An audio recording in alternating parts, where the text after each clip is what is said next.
Whatever political party you identify with, you are welcome here.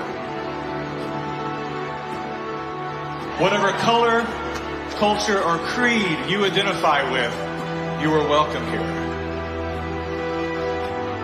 If you are vaccinated or unvaccinated, you are welcome here. Now look around.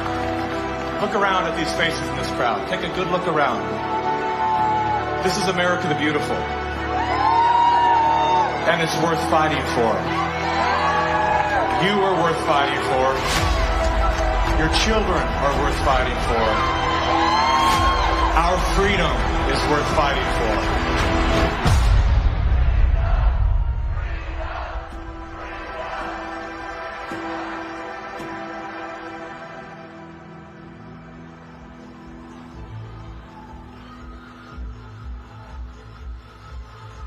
My name is Mickey Willis. I'm a father, a husband, and an investigative filmmaker. I was raised in California by a single mom who did her best to care for 4 children on her own. As a child of the welfare state, I witnessed firsthand what happens to the psyche and spirit of those who become dependent on government assistance. Had my mother known the difference between a hand up and a handout, she may have avoided the trap that kept us living on the edge of poverty, like so many people are today. Living in fear of losing her welfare assistance, Mom remained single and lonely until the day she passed, at 58 years young. Her life was cut short by a combination of toxic cancer treatments and grief. Just 34 days before she passed, her first son, my brother, was killed by a drug called AZT. Hundreds of thousands of innocent people died as a result of that prescribed poison. The pusher of AZT was none other than Dr. Anthony Fauci. The reason that only one drug has been made available, AZT, because it's the only drug that has been shown to be safe and effective. Well, it's certainly nice to know that the future looks brighter. 30 years later, there he was again. Same script, same actors, same performance. These are safe and effective products. Knowing what that man had done in the 80s and 90s, I couldn't believe he was still in a position of such power.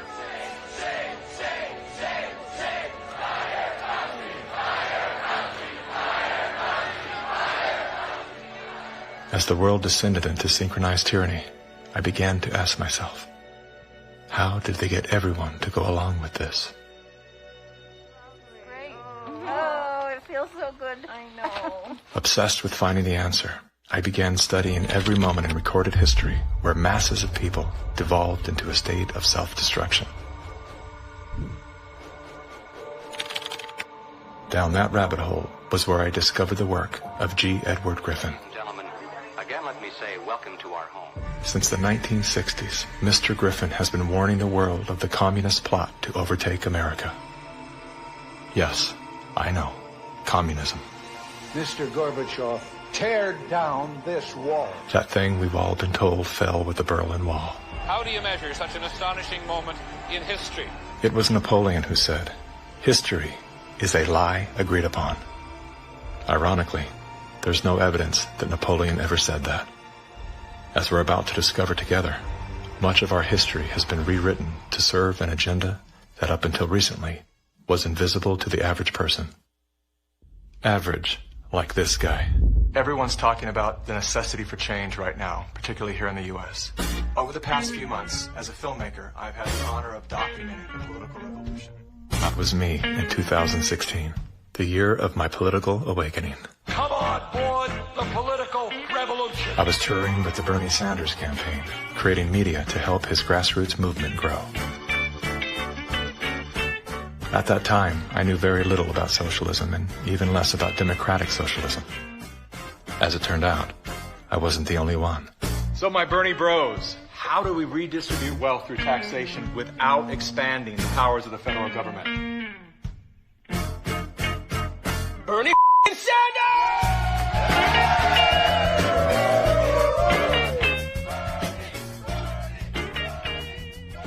As confusion set in, I began turning my questions inward. Are they hypnotized? Am I hypnotized? That question, that one simple question, activated some strange sort of faith healing. Suddenly, I could see. How did I not see this before? There were so many red flags. The only solution is communist revolution. The only solution is communist revolution. The only solution is communist revolution. That's right, we need communism. That's what we need.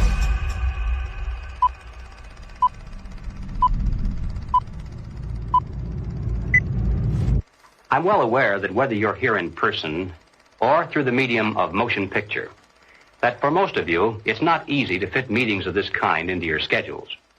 But the fact that you are here indicates that you do have an interest in the subject. So in order not to waste any of your time, let's dispense with the usual preliminaries and get right down to the business at hand. We're going to examine in quite a bit of detail the communist theory and practice of revolution, particularly as applied to the United States. Now, this will not be something dreamed up out of thin air. This will be the strategy as taught by them and advocated by them in their own manuals, in their textbooks, and in their schools. The new program of the Communist Party on this subject has this to say. The term socialism describes but the first stage of a new society that in its full development is called communism. Socialism is a transitional stage. Jim Carrey, everybody. I went out today and bought me some freedom-friendly Nikes. Yeah, that's right. As a salute to Colin Kaepernick, to Nike, congratulations on your fantastic choice. Thank you so much. Well, it's good to be back it's in great to dystopian America. The Republicans are running with the word socialism. They're trying to say... They're trying to scare people. Scare people. It's communism. It's Venezuela, Trump says. We're going to be living in Venezuela. I grew up in Canada. I'm here to tell you that this bullshit line that you get on all of the political shows from people is that it's a failure. The system is a failure in Canada. It is not a failure in Canada. I never waited for anything in my life. I chose my own doctors. My mother never paid for a prescription. It was fantastic. And I just got back from Vancouver, and I keep hearing this, like, Canadians are so nice. Canadians are so nice. They can be nice because they have health care. Because they have a government that cares about them. In Canada, the authorities say it's now a state of emergency. Riot gear swept through Canada's capital. Today, police in Ottawa used batons and pepper spray. They just trampled on me. Look what you did to her! Medical wait times in this country are longer than ever. The cost of living just keeps climbing. There's a socialist coup unfolding in Canada, and we taxpayers are funding it. In the recent years, a lot of Canadians have been watching their once well-regarded country become what some are even calling tyrannical. A country previously hailed as the most free and democratic in the world. Now, the People's World, the official West Coast newspaper of the Communist Party, ran this rather interesting editorial. What is needed now is an effort that begins to approximate the magnitude of the problem. As a minimum, such a program should demand massive emergency action by the federal government. The federal government has invoked the Emergencies Act. As of today, a bank or other financial service provider will be able to immediately freeze or suspend an account without a court order. If you are involved in this protest, we will actively look to identify you and follow up with financial sanctions and criminal charges. Banks have already started to freeze the accounts of people involved in the protest. Please get out. Immediately get out.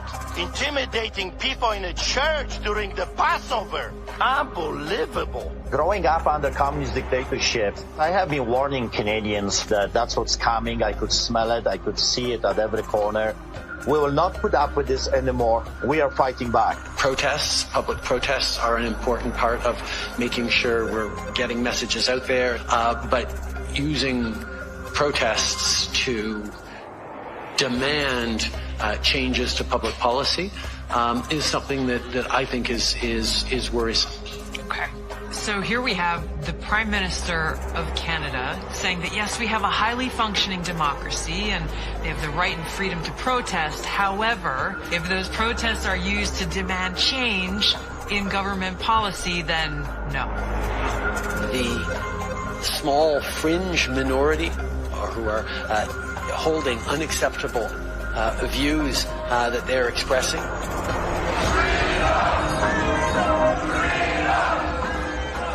do not represent the views of Canadians who know that following the science and stepping up to protect each other is the best way to continue to ensure our freedoms, our rights, our values as a country.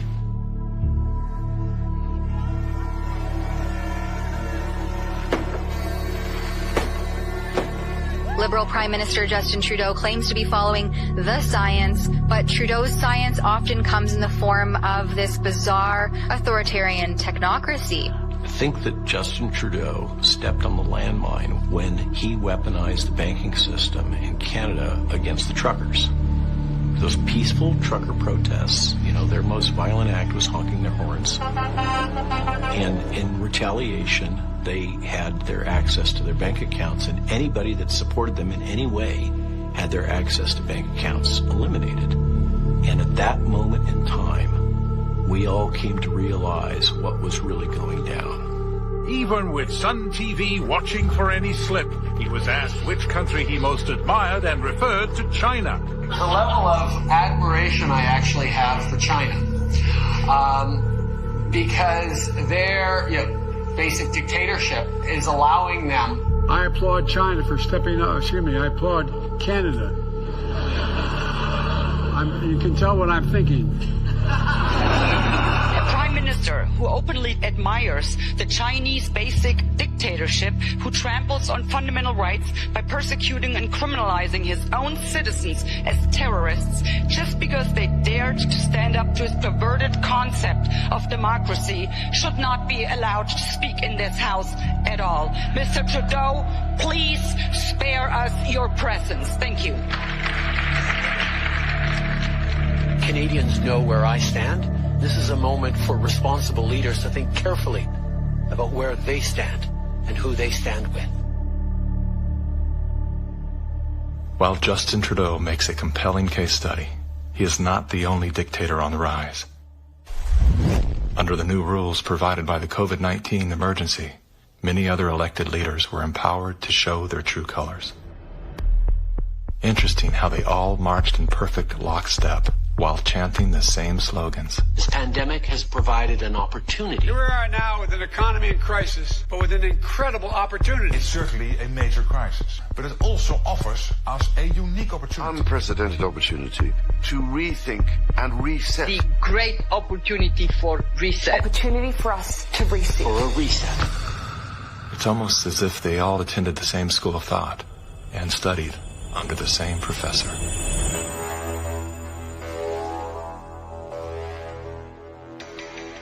Some people would say this revolution is characterized by the fight of robots against human beings. And we will win this fight. Professor Klaus Schwab was born in 1938 in Ravensburg, Germany, where Nazi crimes against humanity were committed. His father, Eugene Wilhelm Schwab, was the managing director of Escher Weiss Ravensburg, a company that used slave labor to manufacture weapons of war for the Third Reich. While Klaus's father was at the helm, the Nazi Party awarded Escher Weiss Ravensburg the title of National Socialist Model Company. Years later, Klaus Schwab joined the board of directors at Escher Weiss Ravensburg, where he played a key role in the development of South Africa's nuclear weapons program during the darkest years of the racist apartheid regime. Today, Klaus Schwab is the founder and executive chairman of the World Economic Forum. If you'd like to meet the people who are supposed to repair the state of the world, or give a piece of your mind to the bankers who helped get us into this mess, we can tell you where to find a lot of them. The World Economic Forum. Founded in 1971, The World Economic Forum is an international private organization which receives billions of tax-free dollars from its members and their global enterprises. Every year, the WEF brings together its members with world leaders, big pharma executives, tech titans, Hollywood celebrities, media personalities, and internet influencers to meet in the secluded mountains of Davos, Switzerland. It is a tiny town folded into the Swiss Alps, a village where you could bump into Bill Clinton, Bill Gates, the head of Google, and the Queen of Jordan, all in one place. A lot of reporters cover the forum, but few get inside. It turns out there are two Davoses, one you see and one you don't. After hours, there are hundreds of private parties where deals are done. People who can't be seen together in public can meet here. Your Royal Highnesses, Excellencies, distinguished heads of state and government, the future is built by us, by a powerful community as you here in this room. Klaus Schwab, the founder of the WEF, is particularly upfront and even proud of his ability to shape and influence world politics.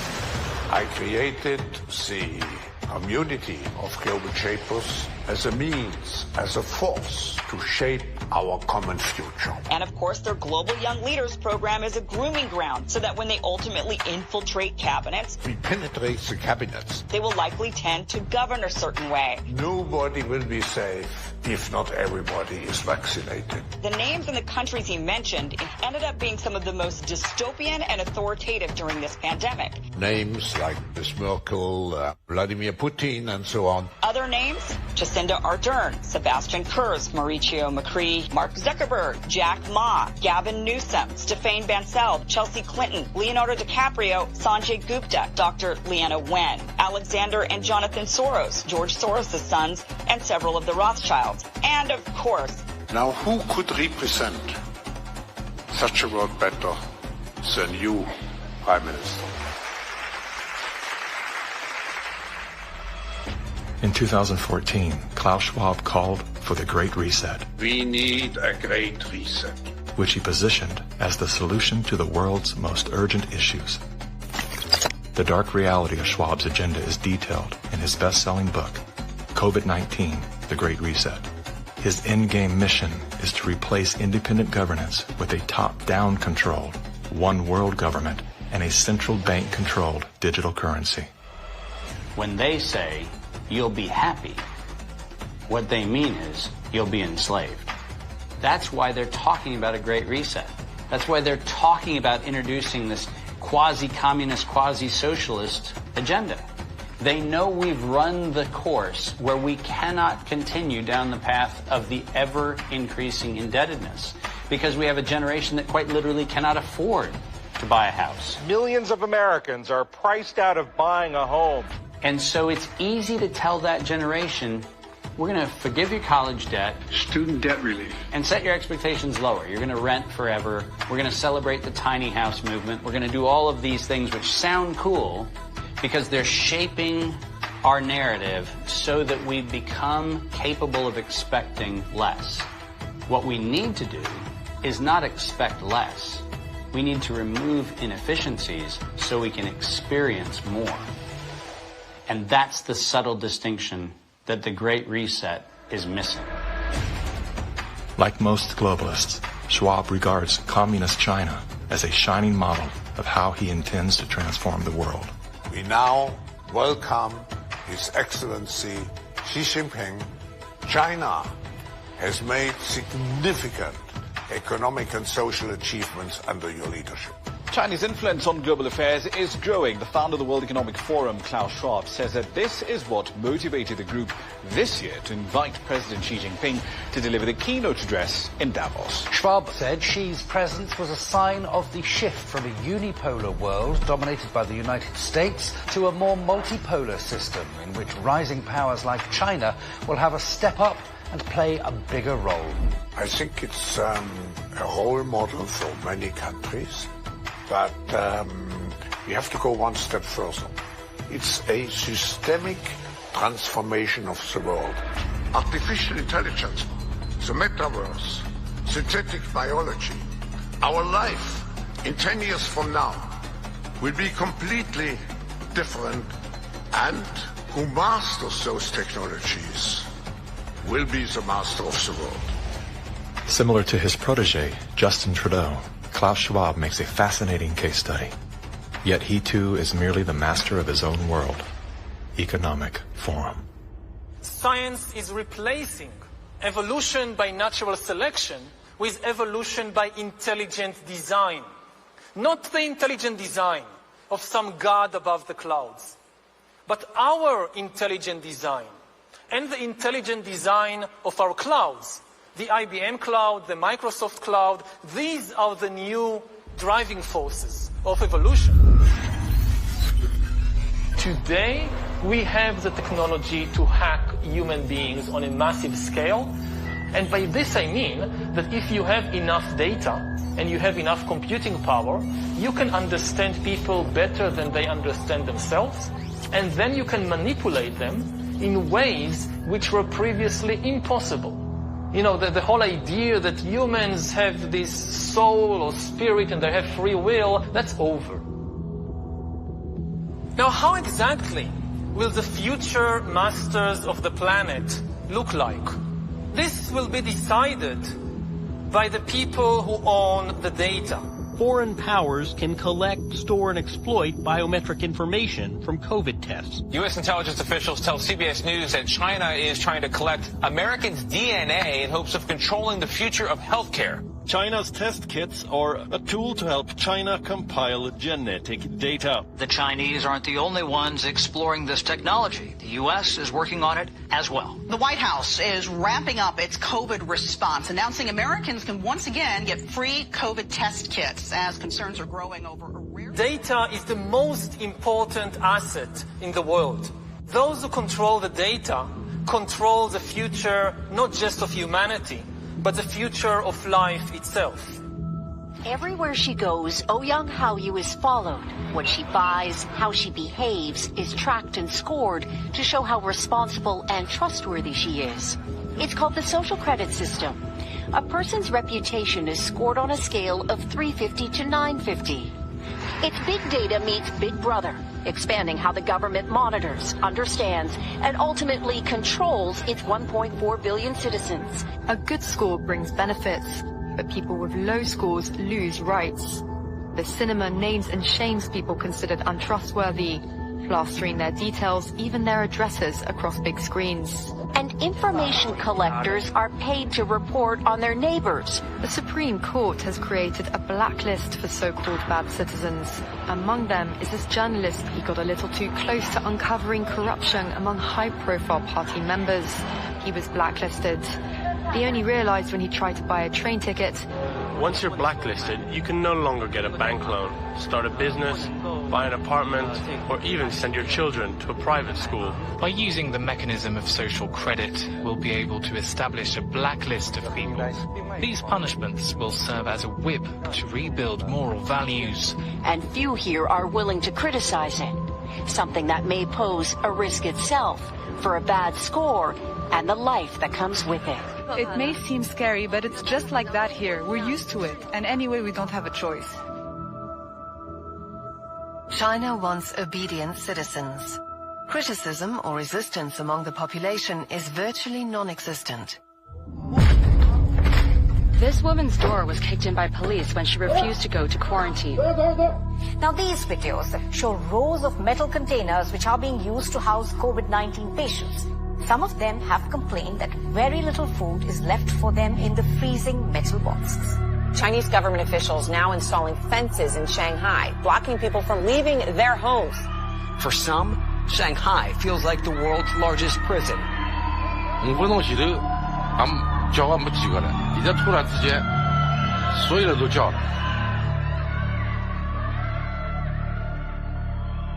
How does a handful of autocrats gain total control over a population of 1.4 billion? I have 2 master degrees, one in clinical psychology, one in statistics. And at the beginning of the crisis, I started to study the statistics a little bit. The initial mathematical models and the initial statistics all had dramatically overrated the dangerousness of the virus. That was the moment when I started to think how it was possible that an entire society and an entire population was in the grip of a narrative which in many respects was blatantly wrong. After a few months it became clear to me that the only mechanism that could explain what was happening in society was what is usually referred to as mass formation.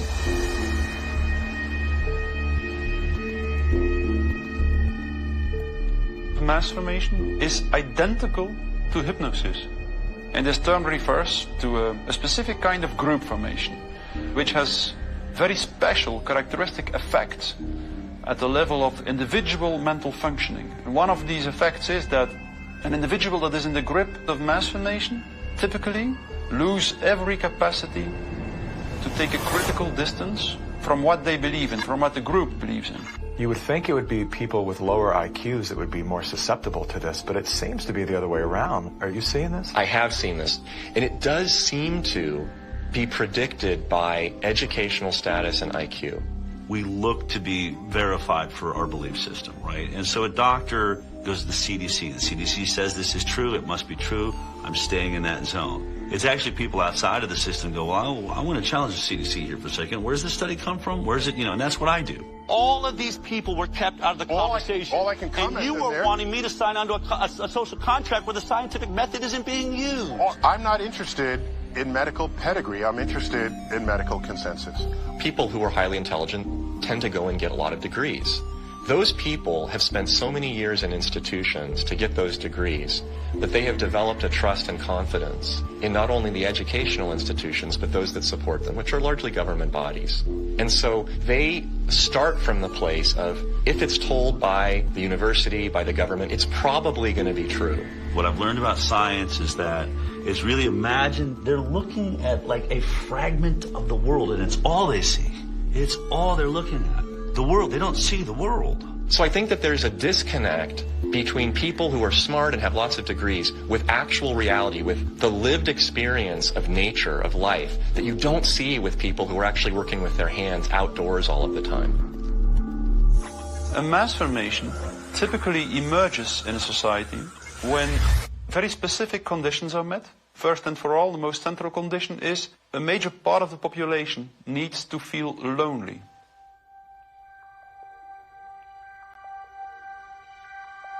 Doctors say the very rules to keep people safe from the virus are doing great damage when it comes to anxiety, depression, and even suicide.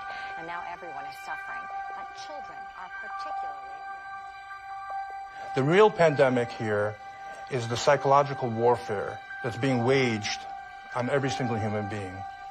See, if you take a human being and you put them in a chronic fear state, and you couple that with human isolation, what happens is they psychologically decompensate and live in such emotional pain that they will gravitate in an irrational way to anything that you promise them will alleviate that pain.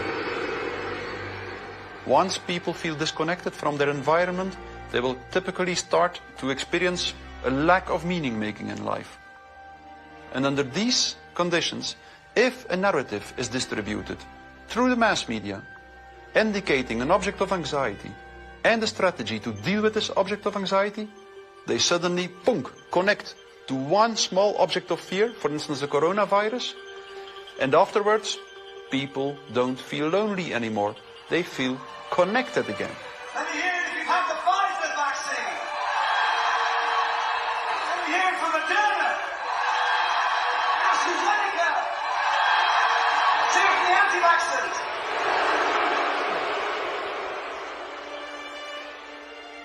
The new kind of social bond is highly problematic, just because the connections between the individuals even deteriorate more, and the bond between the individual and the collective becomes stronger and stronger and stronger, which make them willing to sacrifice everything for the collective.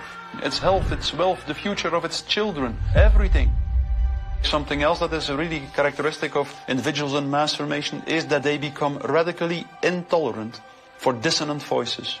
the people who are not getting vaccines, it's time to start shaming them. What else? Or leave them behind. Vaccinated person having a heart attack? Yes, come right on in. We'll take care of you. Unvaccinated guy, rest in peace, Wheezy.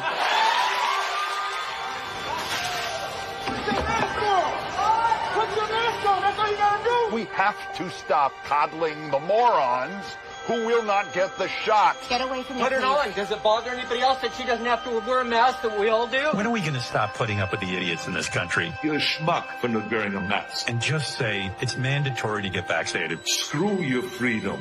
People who do not go along with the masses are stigmatized, and in the end, the masses are inclined to destroy the people who do not go along with them. And they do so as if it is an ethical duty to do so. Getting good people to do bad things, harmful things, while thinking they're good things, it's a dangerous place to be because it looks great. You feel great while you're being used.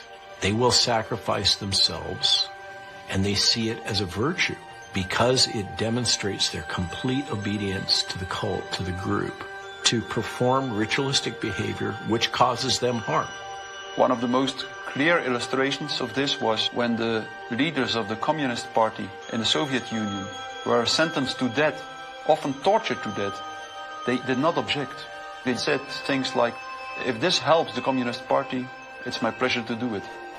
That's something that was observed in all major examples of mass formation in history.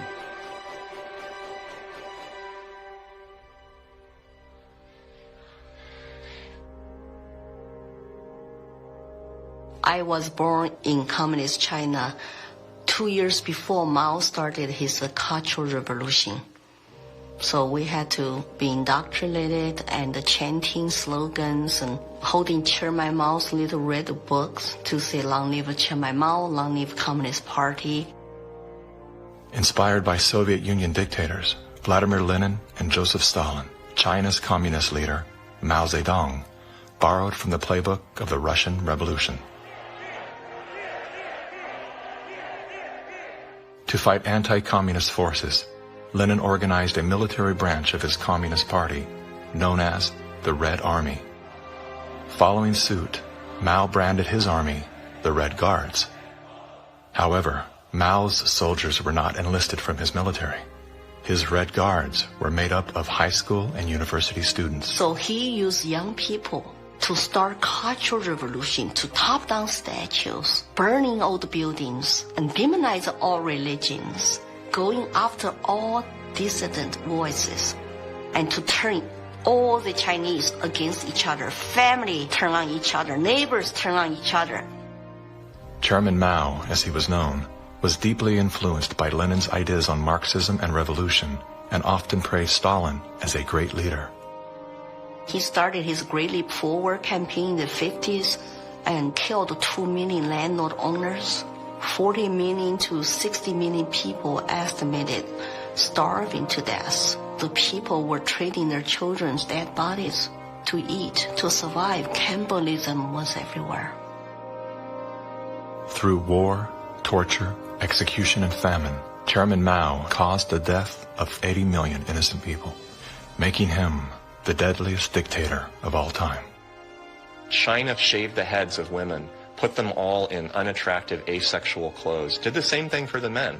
This technique has been used in the 20th century by every totalitarian regime. The Mao wanted to create a genderless society. That's why girls like me could not wear beautiful clothes and could not do makeup. We have to just look like boys, unisex, no gender.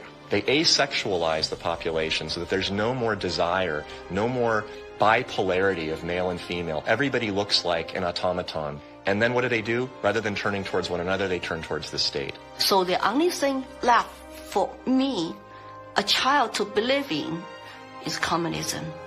And Mao was the new God.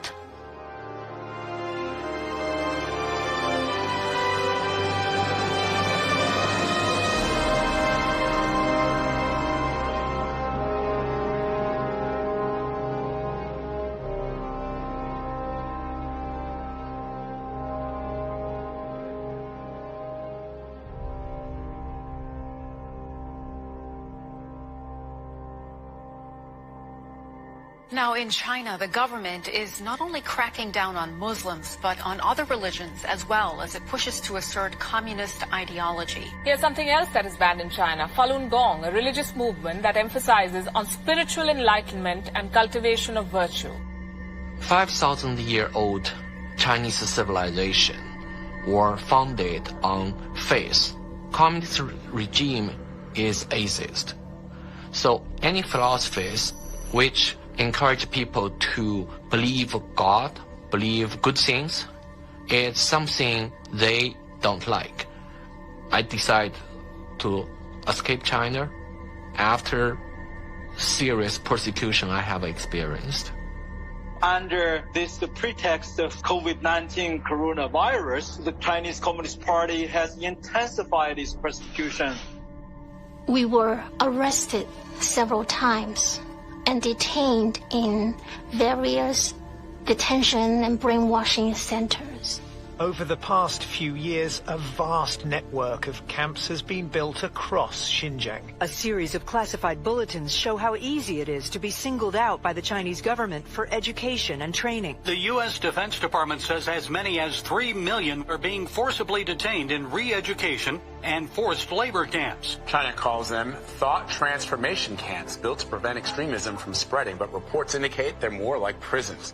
When I was detained in detention center, I was handcuffed and hung over a radiator pipe with my toes barely touching the ground.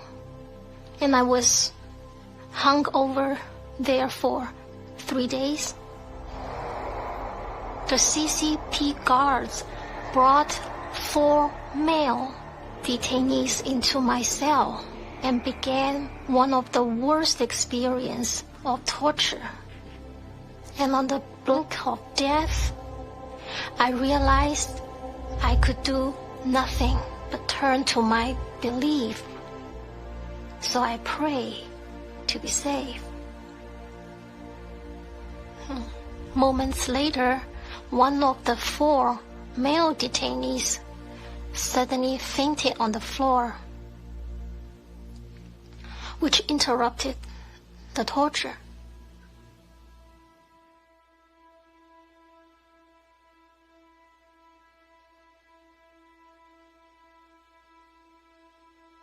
I left China because my parents were heavily persecuted for their practice of Falun Gong.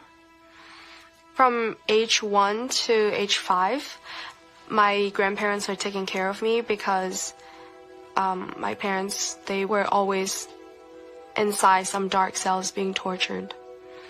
My first clear memory of my mother, I was brought to a brainwashing center and saw her being tied up to a chair with like people behind her guarding her, and she had a very thick plastic tube inserted into her nose, and she was being force-fed at the time.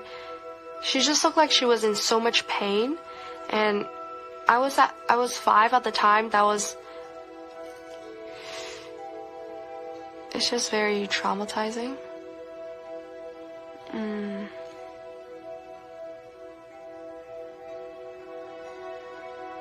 My school principal actually came to me several times and told me not to be a part of my parents and to report any activity that my parents would do. They're instilling all the lies and hatred into the younger generation. The young people are used today to do the American Cultural Revolution, to turn the kids basically not to trust their parents anymore. And say, oh, my parents don't understand me, I'm confused, I need to turn to my teachers, turn to other authority figures. Look at the Mao's Cultural Revolution to say how many similarities are there.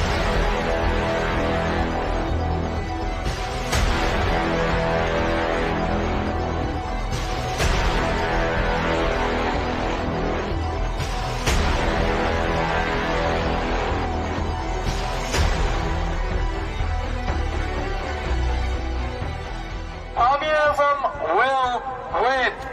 That's not a joke. That will happen. You are happy happy with what was happening in the USSR between 1917... We make a critique of it. That's what we're Maoists. We make a critique of it in order to improve socialism the next time it comes around and throws people like your ass into a labor camp. Yesterday, I asked ChatGPT, are there any similarities between today's woke revolution and Chairman Mao's cultural revolution of the 1960s? And it wrote back, how long do you have? We recognize that government is absolutely necessary for an orderly society. But following the dictum that government, like fire, is both beneficial and dangerous, we believe in the concept of limited government. And we believe that the constitutional republic created by our founding fathers is the best form of limited government that has yet been devised by man. A republic is a limited democracy. It's a form of government based upon the principle of limited majority rule. Limited so that the minority, even a minority of one, can be protected against the whims and passions of the majority. Now, democracy is a form of government based upon the principle of majority rule. It's easy to understand, easy to sell to the masses, and, I might add, deadly. The fathers of philosophy, Socrates, Plato, and Aristotle, were all staunch critics of democracy. History's greatest minds all observed that even a well-intended democracy can breed deception, division, and ultimately total control by the state.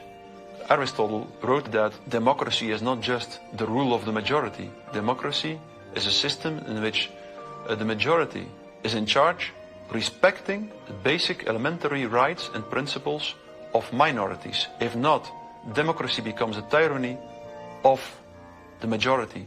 Socrates himself became a victim of this very process.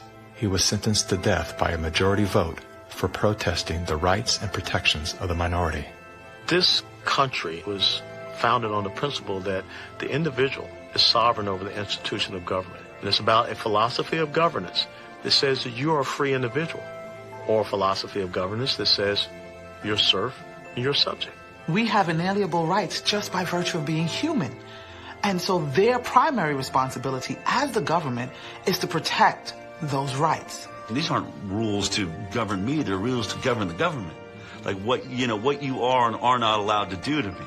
We are a constitutional republic with a representative democracy, so people do vote, but we have a separation of powers. So if you majority vote to eat you for lunch, the Supreme Court can say, no, you cannot. And how do you protect the minority from the majority? You write down a set of rules on a piece of paper. You say, this we can do, that we cannot. At the top of the paper, you write the word Constitution. And then everyone agrees to follow the rules no matter what the temptation. And when you're finished, you've created a constitutional republic. It was Thomas Jefferson who said, "The republic is the only form of government which is not eternally at open or secret war with the rights of mankind." Now, we hear a lot of talk today about right-wingers, left-wingers, extremists, and moderates. The political spectrum concept, if it has any meaning at all, is a measurement scale showing all the variations in government. Now, the extremists at the zero end would be those who advocate no government at all, the anarchists. The extremists at the other end would be those who advocate total government. And who are they? Well, the communists, of course. But also the Nazis, the fascists. No matter what they may call themselves, if they advocate total government control over the people, they are all, by definition, totalitarians. The debate is not between conservatives and liberals. It goes back in history long before those words were ever invented. The opposing points of view properly are identified as individualism versus collectivism. The individualist believes that the rights of the individual must not be obliterated by the desires of the collective or the group. The collectivist, on the other hand, believes that the group is more important than the single person within it, and that the individual must be sacrificed, if necessary, for the greater good of the greater number. The individualists believe that every man has a personal and direct responsibility to provide first for himself, next for his family, and then for those outside his family who may be in need. The collectivist, on the other hand, declares that the individual is not personally responsible for charity, for raising his own children, providing for his aging parents, or even providing for himself, for that matter. This is a group function of the state, of government itself. Everything we talk about, socialism, communism, globalism, and Nazism, guess what? It's all collective society. Collectivism on an international level is essentially known as globalism, which is often promoted as a framework for unity and sustainability. Under the guise of philanthropy, the leaders of the globalist movement leverage every possible crisis to advance their plan to replace national sovereignty with a one-world government. We are confronted with so many crises simultaneously. What does it need to master the future? It is the globalists who are behind the destructive new methods of control, like ESG, the acronym for Environmental, Social, Governance. Similar to China's social credit score, ESG is a ranking system that tracks a company or country's carbon footprint, as well as its commitment to diversity and inclusion. A low ESG score can lead to severe consequences, including reputational damage, legal and regulatory actions, and loss of investors and bank credit lines.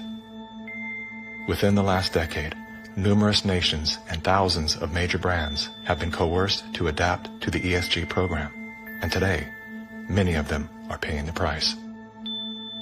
In 2018, the World Economic Forum published an article on its website entitled, "How We Will Make Sri Lanka Rich by 2025.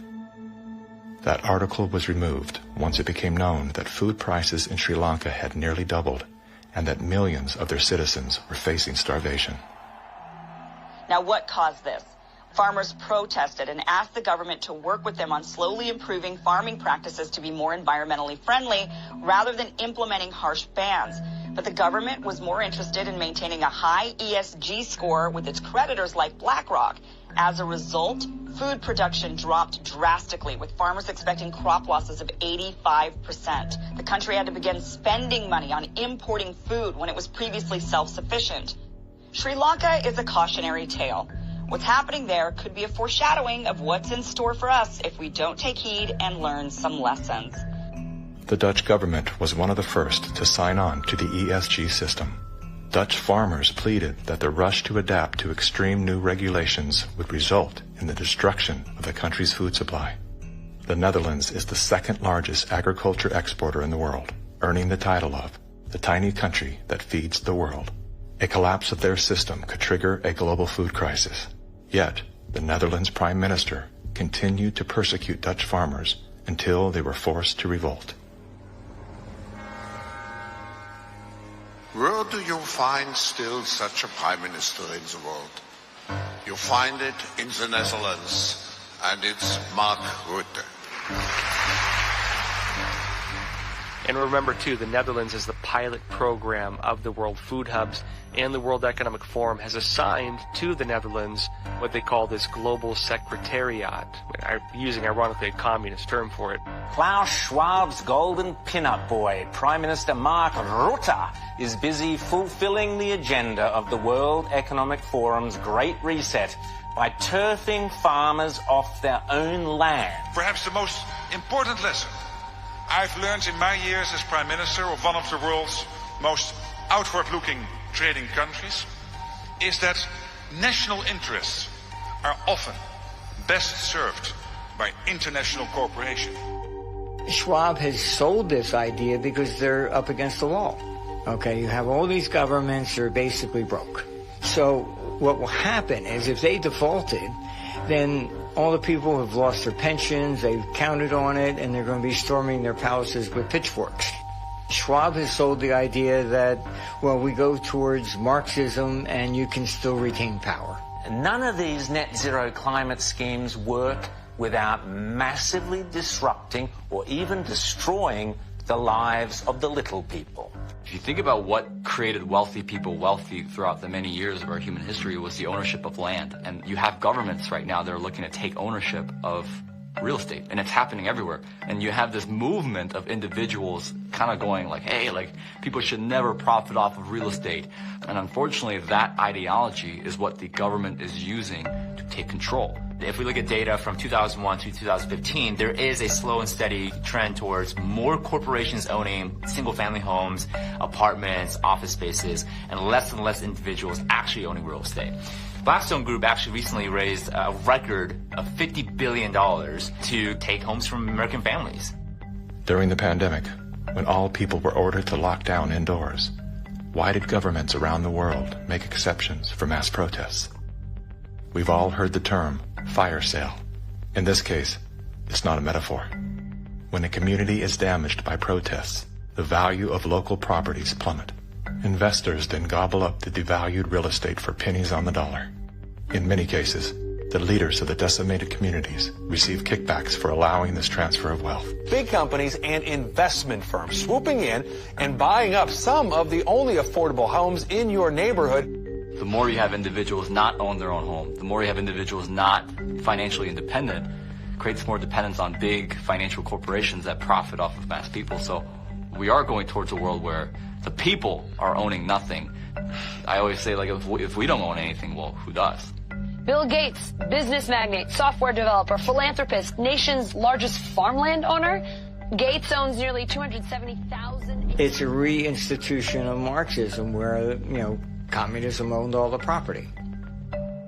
In his Communist Manifesto, Karl Marx wrote, "The theory of communism may be summed up in a single sentence: abolition of private property." Karl Marx was a German philosopher and social theorist who lived in the 1800s. He is the co-author of the Communist Manifesto, which has been referred to as the Bible of Communism. His theories of class conflict and dialectical materialism were instrumental in shaping socialist and communist movements worldwide. Joseph Stalin, Vladimir Lenin, Leon Trotsky, Mao Zedong, Che Guevara, Fidel Castro, Kim Jong-un, Hugo Chavez, Nicolas Maduro, and many other communist revolutionaries have cited Marxism as the foundation of their political ideologies. Marx rejected all concepts of God, as well as the traditional family. According to members of his own family, Marx was emotionally, verbally, and physically abusive. His wife, Jenny, was plagued by depression, which was compounded by Karl's adulterous impulses and his inability to provide for his children. Despite his privileged upbringing and formal education, Karl Marx was often unwilling to work and instead relied on the financial support of friends and family.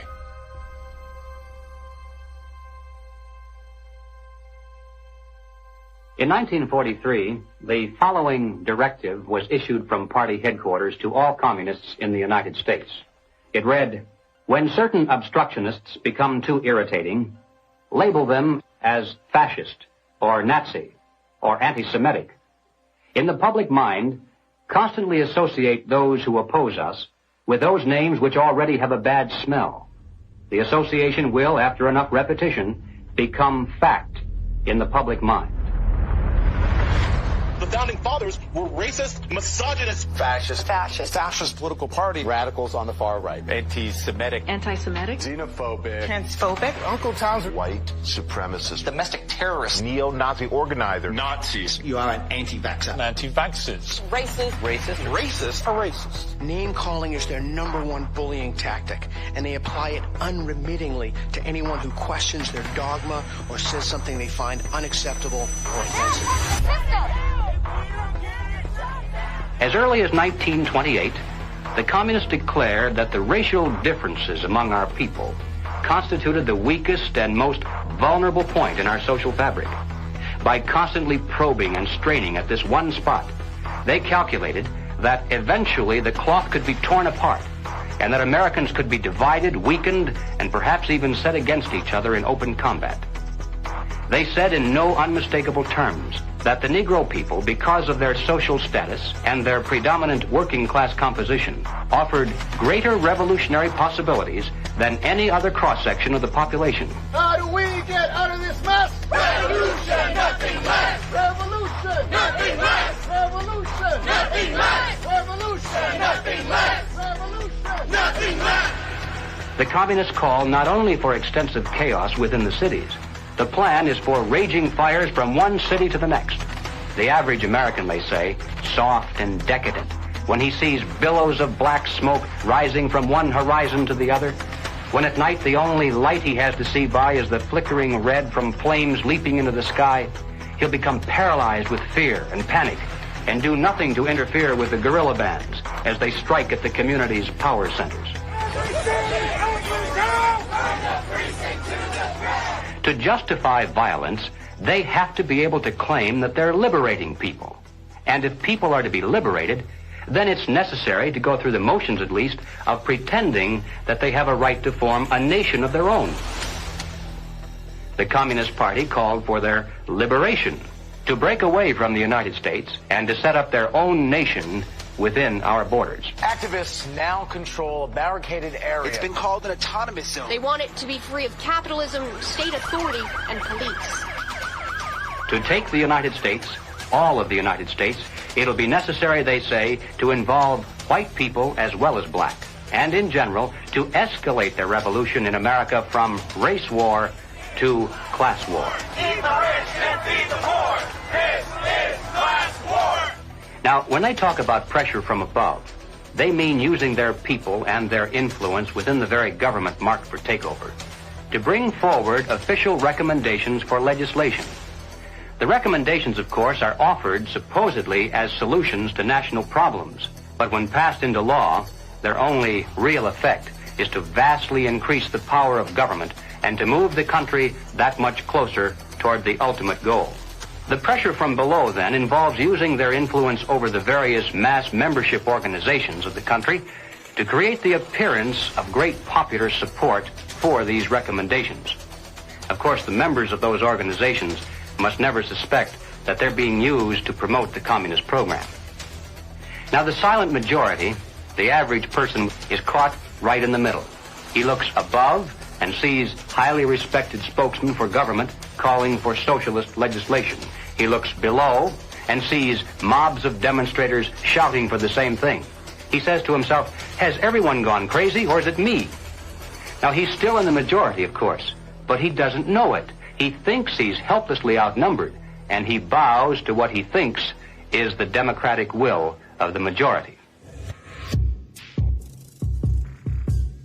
Here's an interesting thing I've noticed is even with a lot of these ideologies, right, with what people call these days, woke, if people were these horrible, awful, bigoted, racist, xenophobic whites, but like, it wouldn't even work. The only reason it even works is because people are so compassionate that they, I want to make sure I use the right words and I say the right phrases. So you're actually weaponizing the fact that people are decent people, and you're taking that compassion and you're targeting it at, this is the group of people who you should be angry at. They weaponized human compassion.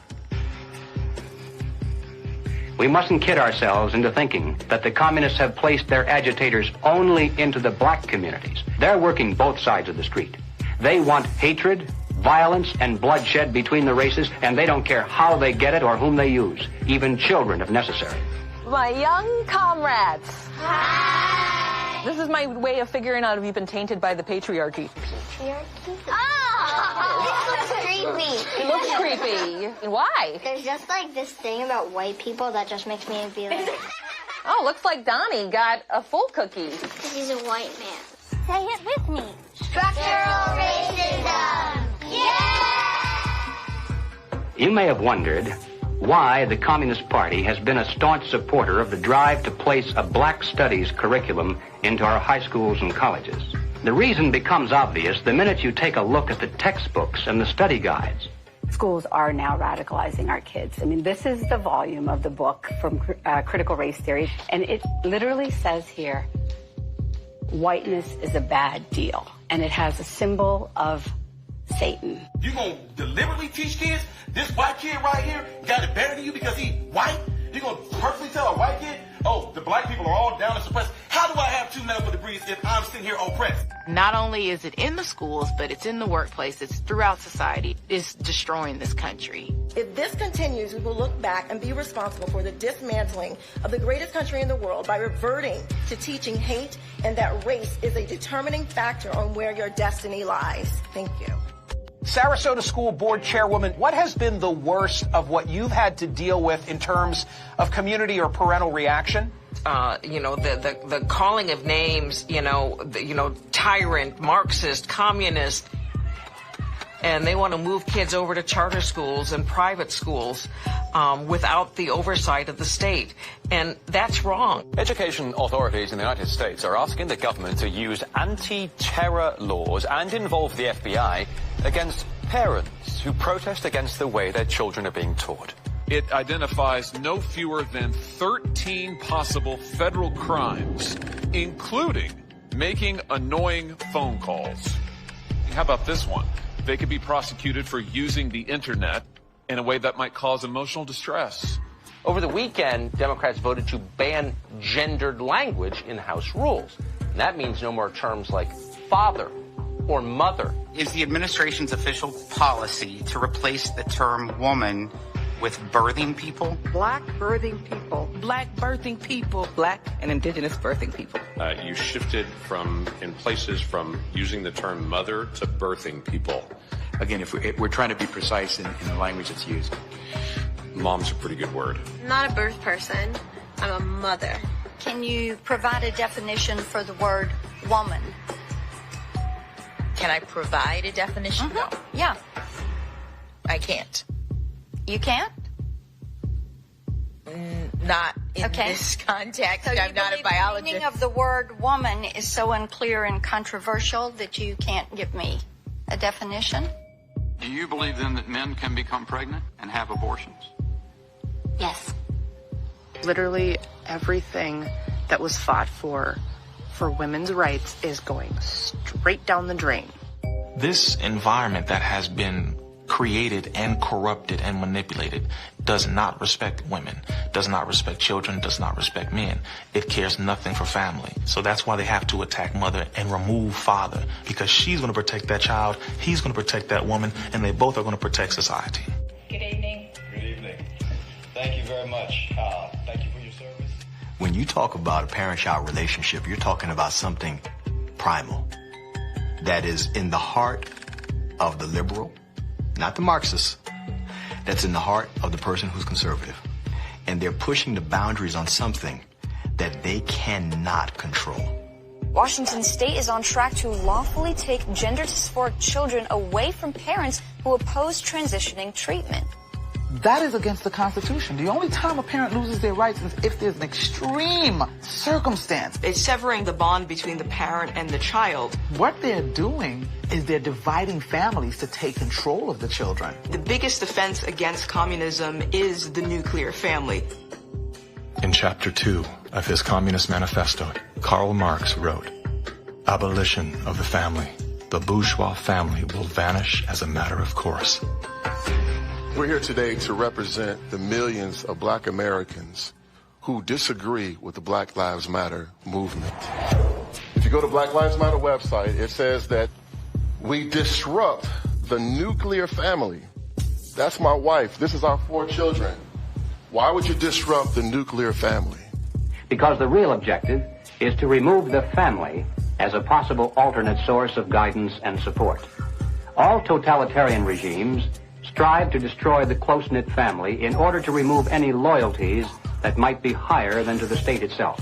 I have seen over the years in my practice a steady decline in the expression of healthy masculinity and healthy femininity. The separation between the male and the female is almost complete now.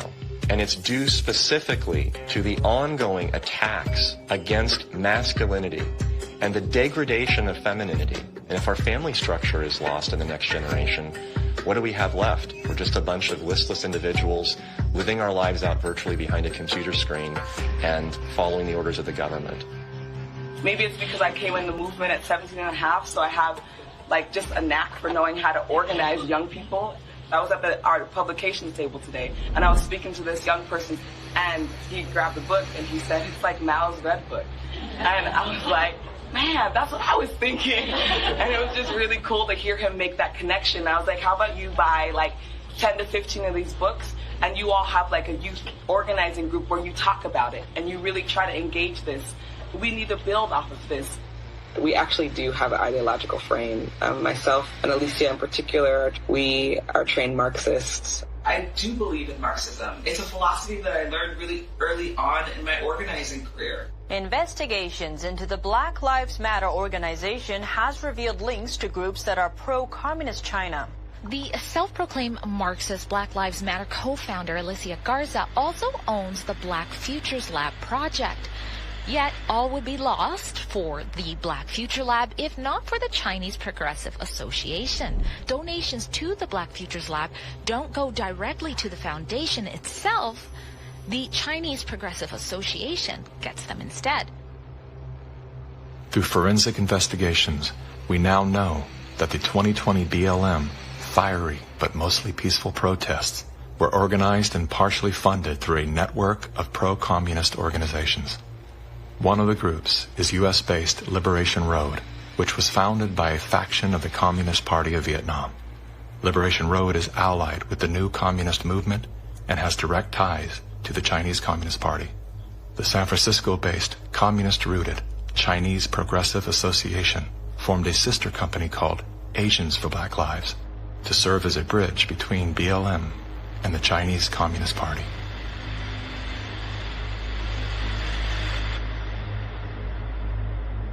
I spent a lot of time with President Xi. He's deadly earnest about becoming the most significant, consequential nation in the world.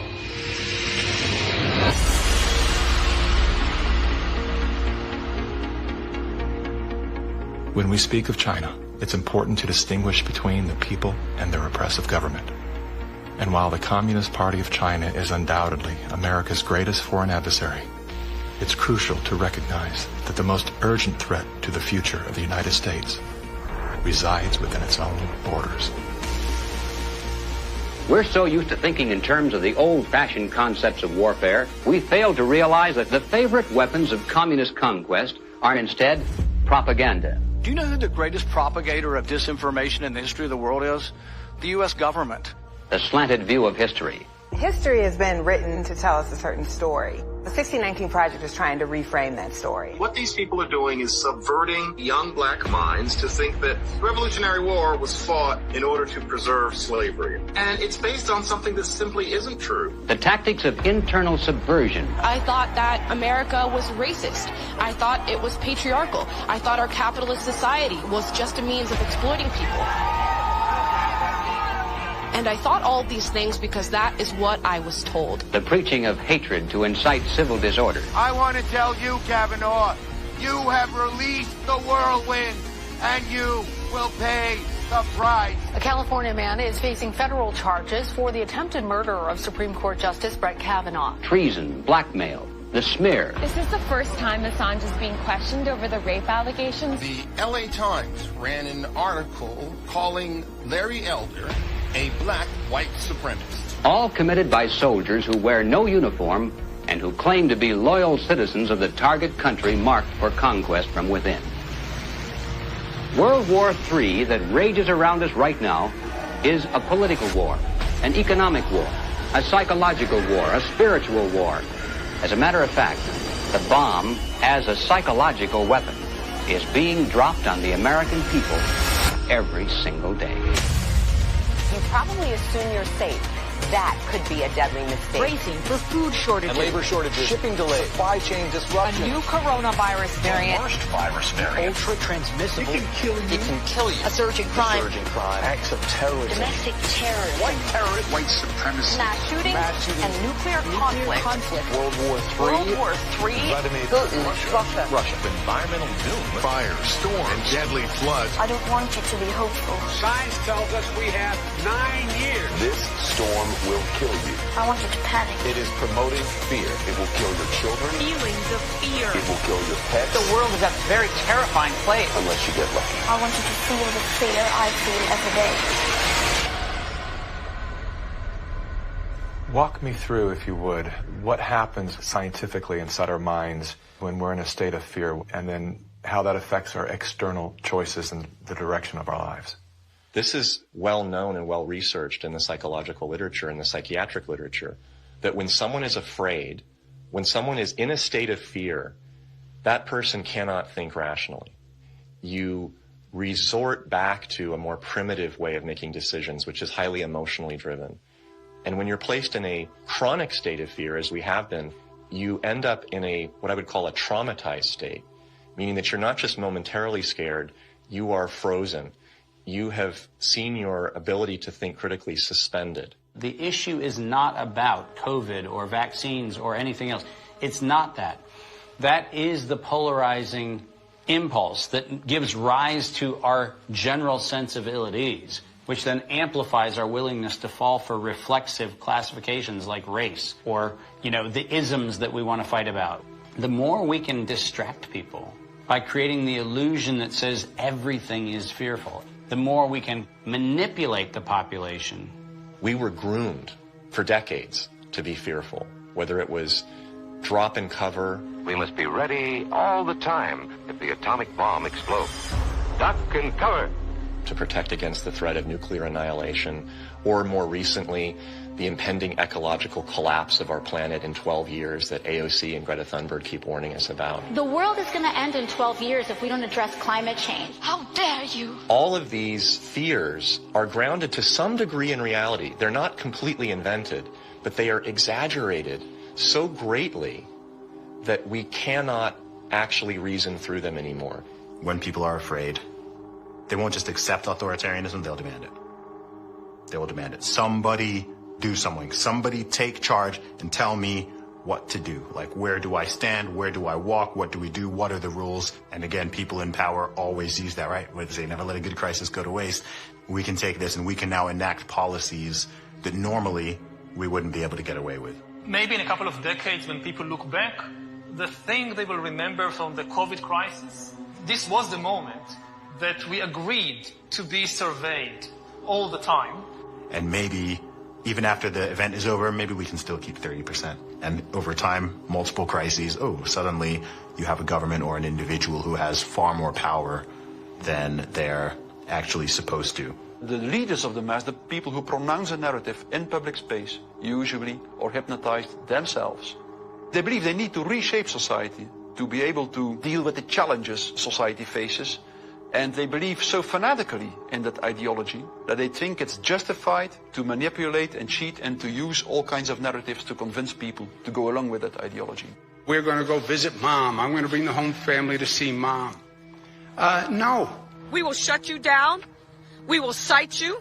And if we need to, we will arrest you and we will take you to jail. You either get your tests done and make sure you're cleared, or we will keep you in a facility longer. It's going to be very hard for people to do a lot of normal life unless they can prove their vaccination status. Such as, you're not going to work in this particular agency or institution, you're not going to be able to go to this college or this university. Once we start doing that, you will see more and more people willingly get vaccinated. If the fear of losing your job, your friends, family, and future isn't enough to coerce you into submission, perhaps these incentives will entice you to willingly comply. It's everything from cash prizes to college scholarships. Now offering kids 12 and up limited edition Avengers comic books. Thousands of prizes available, including cruises and Super Bowl tickets. They're giving away Ford F-150 trucks. They're giving away shotguns and hunting rifles. Marijuana dispensaries are giving away joints for Jack. Krispy Kreme announcing this week a free donut. And yes, free beer. That's right. Get a shot and have a beer. Today could be your lucky day. California's vaccine lottery. One grand winner to take home up to $5 million if you get vaccinated next week. They made it exciting, right? There's a reason people go to Vegas. It really could be somewhat lucrative if they aren't already persuaded. 13-year-old Joshua says one of the best parts of getting a shot at Mickey D's, lunch on the house. Just think of this when you think of vaccination. Vaccinations. If you need luck with love, dating apps are offering incentives too. A Vienna brothel is providing COVID-19 vaccinations and giving those who take up the offer a 30-minute session with a, quote, lady of their choice. We have finally found the one thing that makes us all more attractive, a vaccination. To love one another, as Jesus said, get vaccinated, get boosted. Do you think that it's being posed as politics, but it's behaving like a religion? Because it's acting like a religion. Yeah. It's dogmatic, it's absolute, it's if you do not believe in it, you are condemned to hell. Maybe this is a new religion. God did answer our prayers. He made the smartest men and women, the scientists, the doctors, the researchers. He made them come up with a vaccine. That is from God to us. And we must say, thank you, God. Thank you.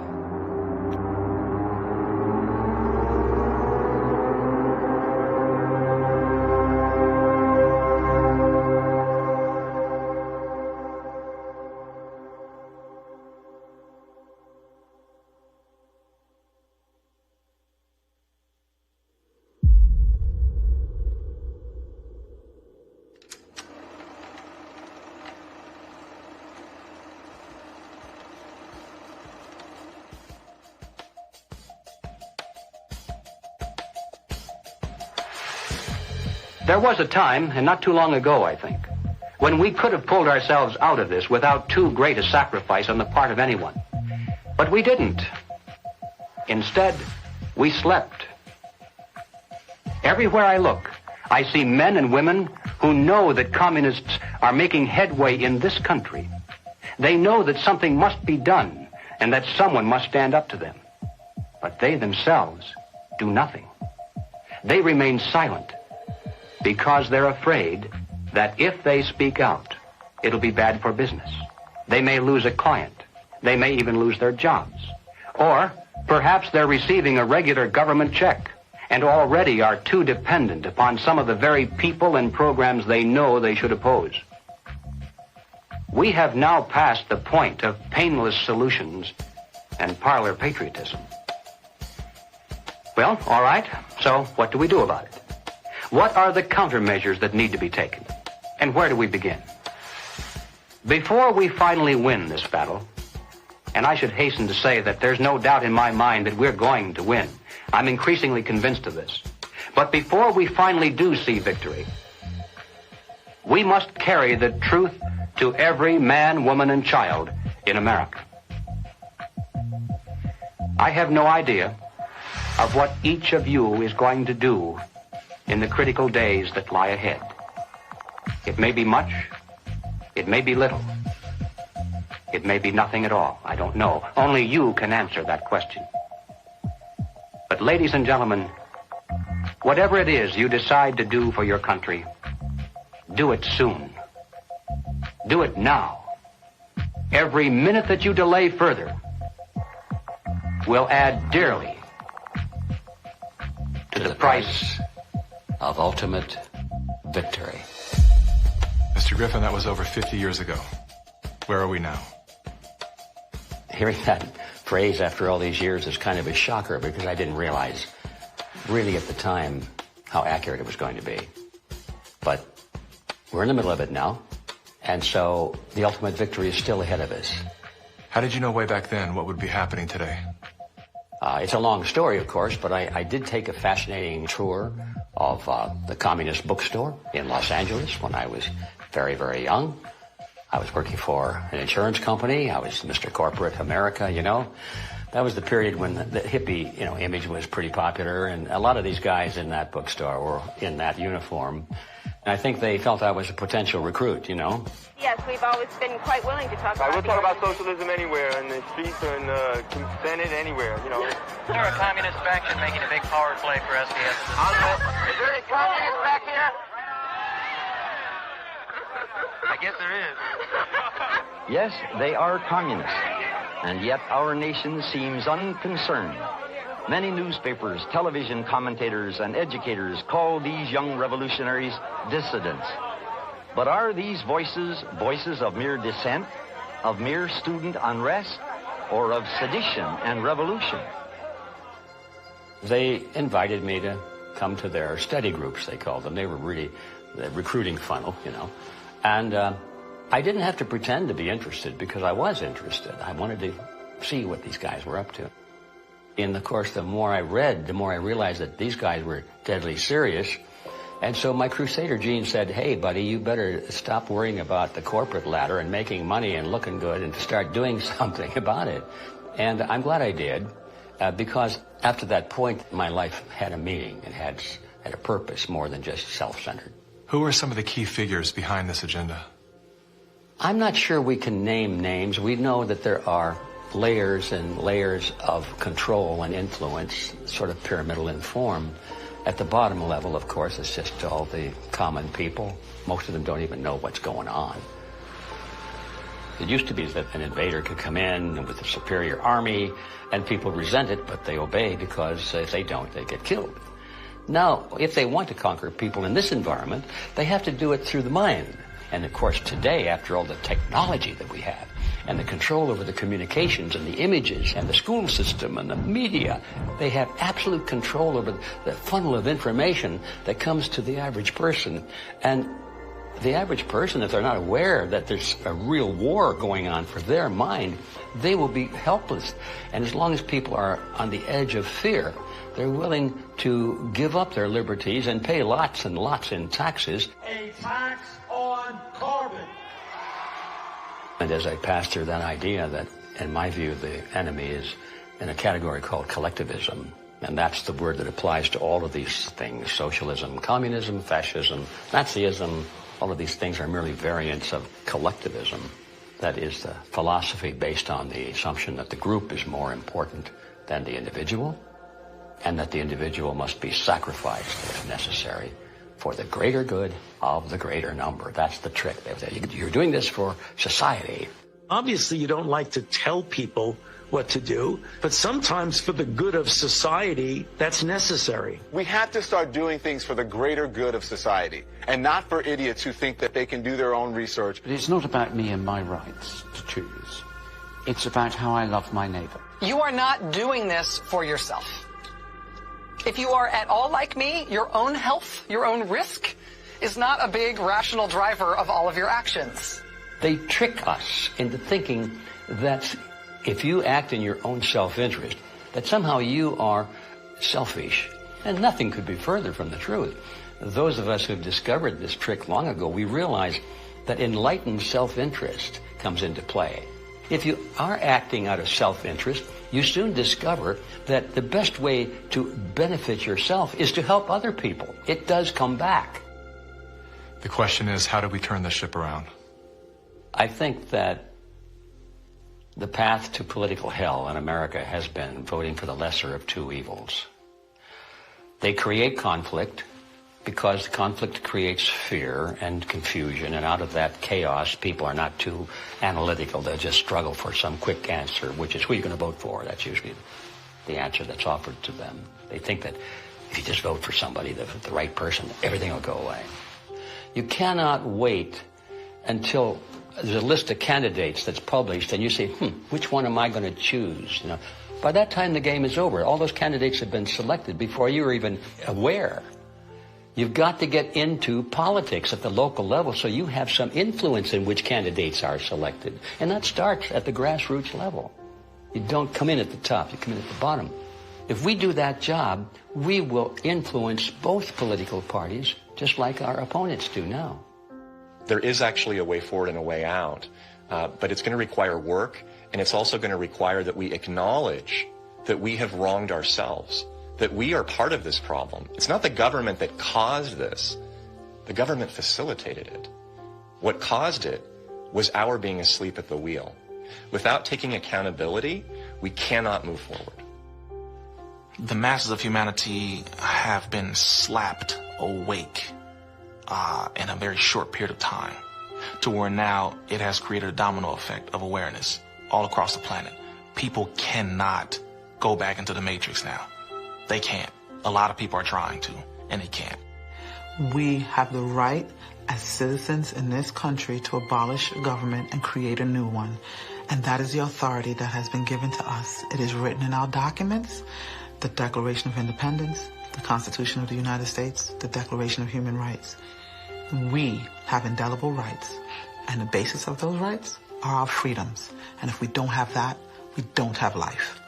And so we have to awaken, we have to arise, we have to fight. The natural rights of every individual is life, liberty, and property, and establishing a country on a premise that had never been established before, that the individual is sovereign because their rights are endowed to them by a sovereign God. This which has happened can only be described as divine, which is why we're the nation. Our ideology, our way of life is always under this relentless attack that we have defeated over and over again, and we will defeat it this time. We're all fighting with each other, and the way that we combat that is doing the opposite of what these war overlords want us to do, which is fight with each other. We should be learning how to forgive and inviting other people to the table even if we disagree with them, and extending grace to one another even if we know that they've done something that we totally disagree with, because that's how we ultimately are going to heal as a nation, is understanding that we all come from different walks of life and we all live here together, and let's start talking. The only real problem that's existed in the world is division. It's that people are not getting in rooms, willing to speak with one another, see each other's hearts, and get to know, hey, what do you believe? What do I believe? And is there a way we can actually work together to solve these problems? And I'm willing to bet that most of the Gen Zers would say yes.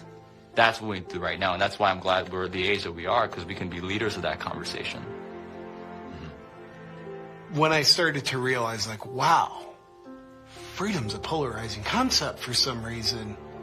Thought this was America. Is this America? It is? Okay. World's different than I thought. So my fear was, I could lose everything. I could lose my audience. I could lose my business. But I knew, especially having a son come into the world, I am imprinting something on his beautiful, innocent, fragile psyche and heart. I'm imprinting the man that I am, or I'm imprinting a hollow shell of the man that I refuse to be. And I knew in that moment, I'm willing to risk losing everything to do that. I would rather pick up cans on the side of the highway to feed my family than to live out of alignment with my truth and betray my son. Just say no. Rise up in a nonviolent way. They can't imprison everyone. They can't fire everyone. But they can fire individuals that are separated and don't work together and give in to the fear. And don't sacrifice your future for a few conveniences now in the present. You should sacrifice maybe the present conveniences so that you're going to have a future. The media has done a good job at stripping from us our ability to think on our own and for ourselves. If we can get back to that, I think that we can build a stronger America. In my opinion, the first step you have to take is you have to get out from under the control mechanisms. And that means blow up your TV, don't listen to the fear porn, and set yourself free of debt, which is what controls you and controls everything around you. It is the weapon that is used. The most important thing is always that the dissonant voices continue to speak out, and, also extremely important, that they don't start to form a mass or a crowd themselves. Because that happens very easily as well. Happens very easily. Once a large-scale mass formation starts, the people who do not go along with them feel threatened, and they can start to form a mass themselves. So it's extremely important not to form a mass ourselves. That means to form a group, a coherent group, and that what unifies this group should in the first place be the fact that everybody who belongs to the group can have his own opinion and can speak in his own way. What matters most to you?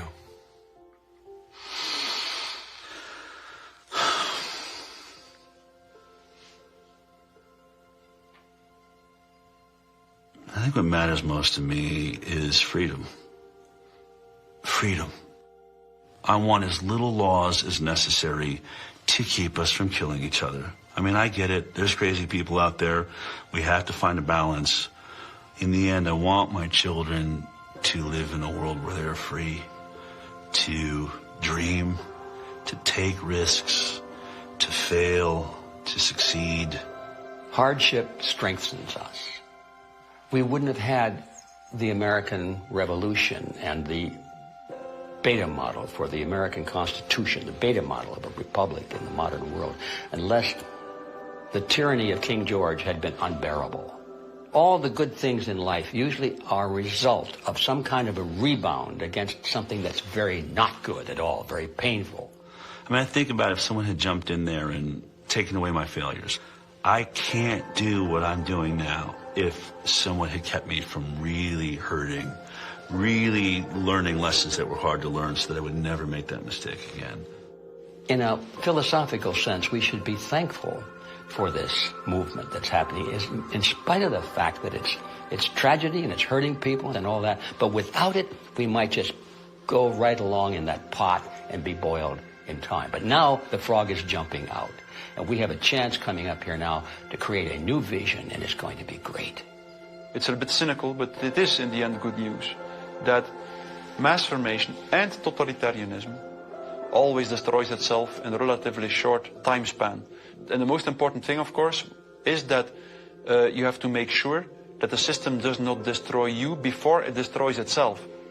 Throughout history, it was always the very small minority. History has always been written by the 1% of the population. 15% of the population create history, and they follow the leadership, the thought leadership of 1%. But that 15% altogether is what changes history. And so all you have to do is reach 15% of the population. I think today, after all this time, we have more than 15%. We just have to get them together so they realize that they're not alone. And that's our task right now. I don't think our societies have taken the moment to look up and actually see and appreciate how much progress has been made in the past century. On so many different levels, we have made incredible progress. Like, what we've got here is actually great. It's imperfect, and we should still be making tweaks carefully to try to make it better. And I think that's where so much of that self-hatred or hatred of the nation or hatred of the other or whatever comes from. This lack of perspective and gratitude and inability to take a moment, chill out on the activism and go, wait, actually, okay, we've achieved a very unique and special point in history, and let's be careful with that. On that note, as a man who's traveled the world, have you experienced any nation that has course-corrected beyond their sins more than the U.S. has? No. It's sad to see Americans who live in a free country, born as Americans, and do not recognize their privileges. You are born American, a free country. You never suffered of starvation. And you need to go to other countries to find out why all the immigrants, millions of them, want to come here. What is happening in our backyard today, I experienced as an 11-year-old. I remember vividly all the promises that a guy named Castro gave and how 99% of the people swallowed the pill. He was going to save Cuba. I remember how he promised to the farmers, to the Guajiros, that you're going to own the land. I remember all the promises that we hear today about free education and free health care and free land. And my God, no freedom. The defectors here that are speaking out against the Communist Party in China are risking their lives. And our government is not interested in listening to them or helping them in any way.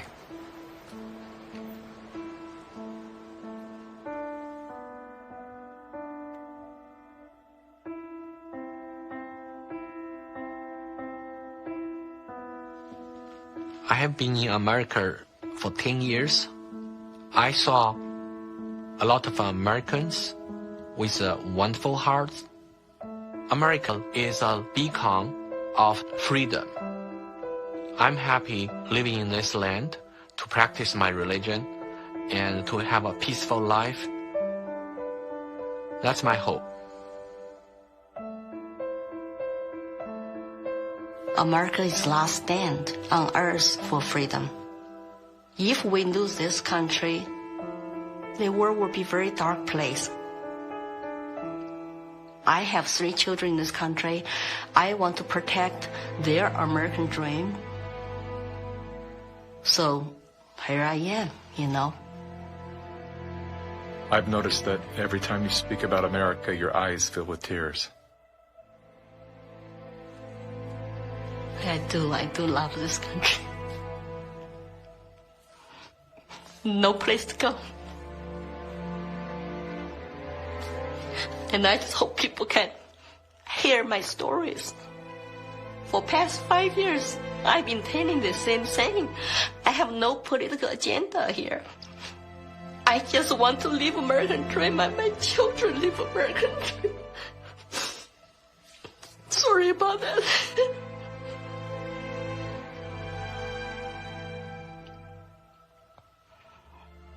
It's time to ask questions. It's time to wake up.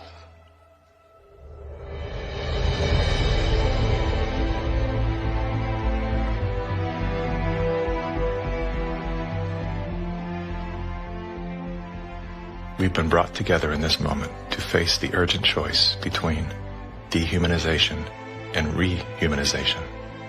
Dehumanization requires us to do nothing. Nothing other than to allow that process to continue to the point of no return. Rehumanization, on the other hand, requires action. One action. To remember. To remember what we knew as children, when everything was possible, before our attention was captured, before the conditioning set in, before our nature was denied. There's nothing new we have to learn. All we have to do is to remember.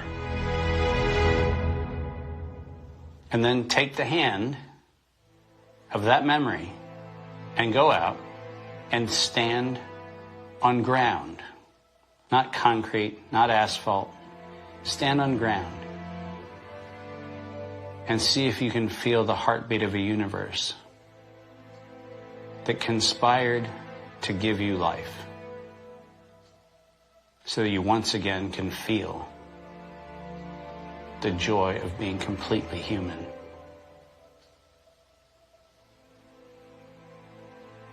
And then never forget that moment.